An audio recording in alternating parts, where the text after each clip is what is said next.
Excellencies, ladies and gentlemen, a very good morning to all of you. Thank you for attending the 22nd edition of the SLD. This is my first SLD as the Defence Minister of Singapore. I've attended various editions of the SLD in my previous capacities, and it's good to be back here to reconnect with old friends and make some new ones. SLD has continued to grow.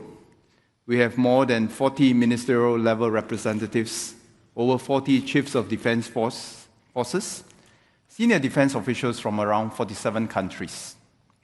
This is a positive testimony to the value of SLD as a platform for open and frank dialogue to secure peace and avoid conflicts. From the numerous conversations I've had this SLD, there are two common themes that have stayed with me. The first is that there's been a shift in how we conceive security. While we used to conceive security challenges in terms of conflicts in geographical locales, there is now a strong sense that the security of different regions are intertwined by challenges that cross boundaries, such as the security of our supply chains, countering disinformation, and protecting the security and integrity of our cyber infrastructure. The second is about the rules-based order and how international laws and norms are important in preventing conflict. Yet, as we speak, this order is fraying. And because of that, we live in dangerous times. Listening to the views of our esteemed speakers over the last few days, I would like to share three observations. First, going alone is not the answer to insecurity. Throughout history, heightened insecurity has often driven empires and nations of the past to try to mitigate risks by reducing their dependence on others. Prioritizing one's security is not wrong. Everyone does that. However, this quest must be pursued alongside a firm commitment to international laws and norms, which set the rules of what is acceptable state behavior. If there is no trust that countries will act in accordance to these rules, then the quest for one's security could easily lead to greater insecurity in others. We would then fall into a vicious spiral where attempts to overcome one's insecurity begets greater insecurity. My security first should not become my security only. Otherwise, we all fall victim of the prisoner's dilemma, where the pursuit of self-interest leads to less ideal outcomes, both individually and collectively. This applies not only to the military domain, but to all forms of security. Economic insecurities mirror military insecurities.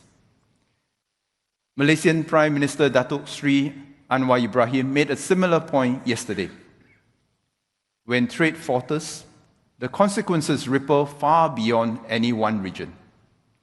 Economic insecurity, be it widening domestic inequalities, inability to secure one's economic lifelines, or to achieve economic growth through fair economic competition, can all combine to heighten the risks of military conflict. History has numerous examples of countries and empires pursuing aggressive expansionism to secure trade routes and economic resources as a response to domestic economic insecurity. We live in an increasingly dangerous world now, Not unlike almost a century ago, where economic insecurities during the Great Depression led to beggar-thy-neighbor policies, which historians would argue contributed to the expansionist and irredentist foreign policies that eventually culminated in World War II.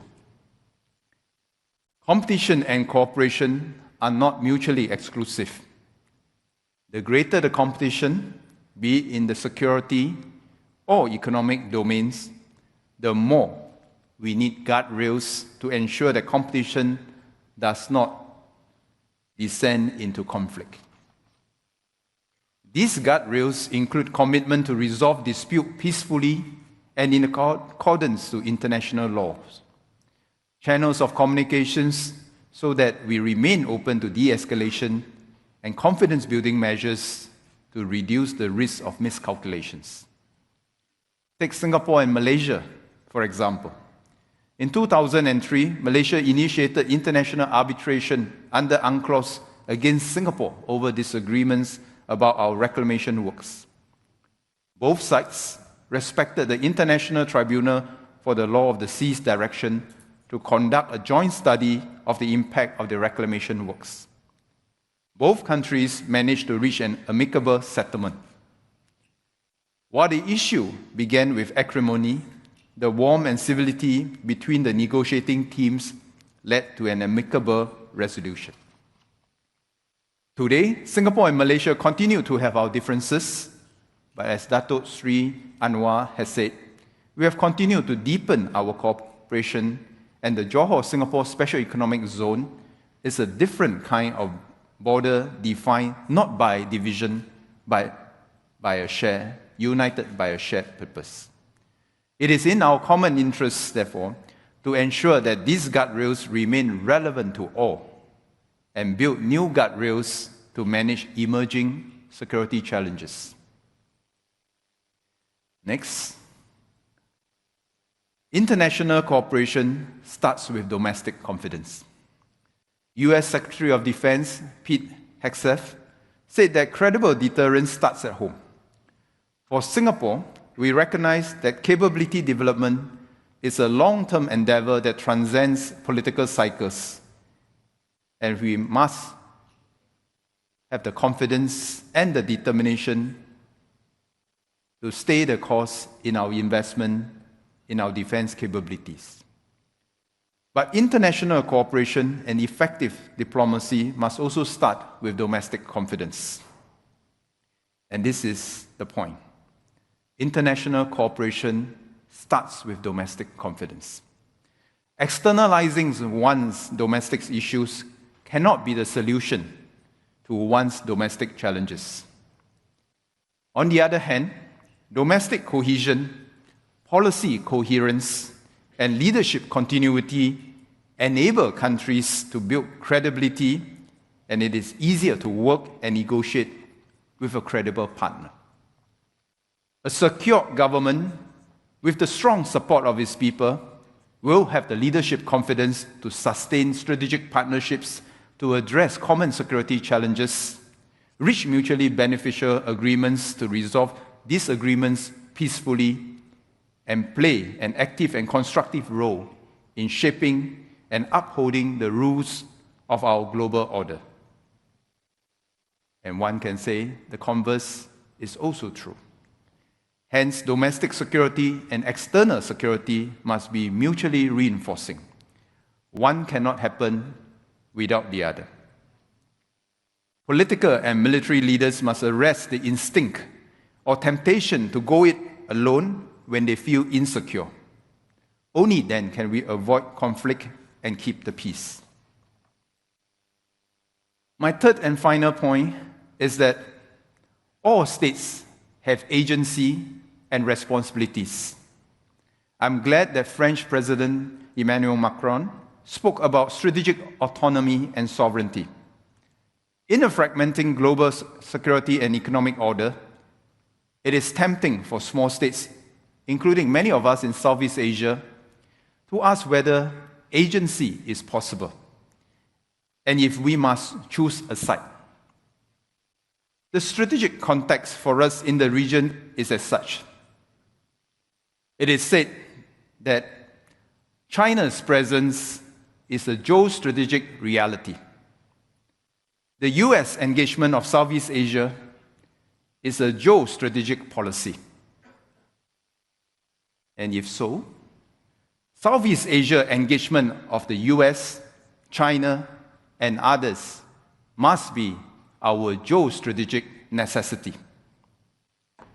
For Singapore, we believe that taking sides regardless of issues and context breeds irrelevance. And if one is irrelevant, it will almost certainly require to take sides. If we have to choose sides, may we choose the side of principles. Principles that uphold a global order where we do not descend into the law of the jungle, where the mighty do what they wish and the weak suffer what they must. Singapore will choose the side of principles that promote a more integrated global economic and security order underpinned by international law and sovereignty and sovereign equality, where states big and small have a fair chance to compete and can improve the lives of our people through trade and not war. We believe that all states, big and small, have agency and also responsibilities to uphold the global economic and security order for our common benefit. This is why Singapore is committed to work with like-minded partners and weave a web of bilateral, plurilateral, multilateral networks for the common good. Any functioning global rules-based economic and security order must be able to address the emerging challenges of the day and the challenges of tomorrow. Openness and inclusivity are important because all stakeholders must feel that they have a voice in shaping the rules. I'm glad that the EU High Representative, Kaja Kallas, as well as New Zealand's Defence Minister Judith Collins and France Minister of the Armed Forces Sébastien Lecornu raised a very salient emerging challenge. That is the security of our critical underwater infrastructure. This is one area where we cannot go alone. As our critical underwater infrastructure cuts across national boundaries, we must work together to secure our access to data and energy. This applies to our underwater critical infrastructure as much as it applies to our conventional critical infrastructures, because in a network, you can't defend by only looking at a point. In a network, we must defend the network as a team. Together with our ASEAN partners, Singapore will play our part by raising awareness and developing a set of principles to facilitate defense cooperation on critical underwater infrastructure security in our region. And to all the powers of the world, the greater one's power, the greater is one's responsibility. All great powers can choose to demonstrate the power of its example, or it can choose to demonstrate the example of its power. So we all have a choice to make. We can all demonstrate the power of our example, or to demonstrate the example of our power. So, ladies and gentlemen, our security and prosperity depend on our ability to work together. A more prosperous world is a less dangerous world. To get to a more prosperous world, we all need to work together, not just on the military security front, but also on the economic security front. And Singapore will continue to actively contribute towards upholding the rules-based order, and the SLD is one way we play our part. Your contributions here are important in making our world a safer place for everyone. And before I end, let me take this opportunity to thank all the people who have worked tirelessly behind the scenes, the ISS, the staff of Shangri-La Hotel, the security forces, and also our media friends who have amplified our voices for peace. Because of your hard work, we are able to pursue our quest for peace. I wish everyone a safe journey home, and we look forward to seeing you again next year. Thank you very much.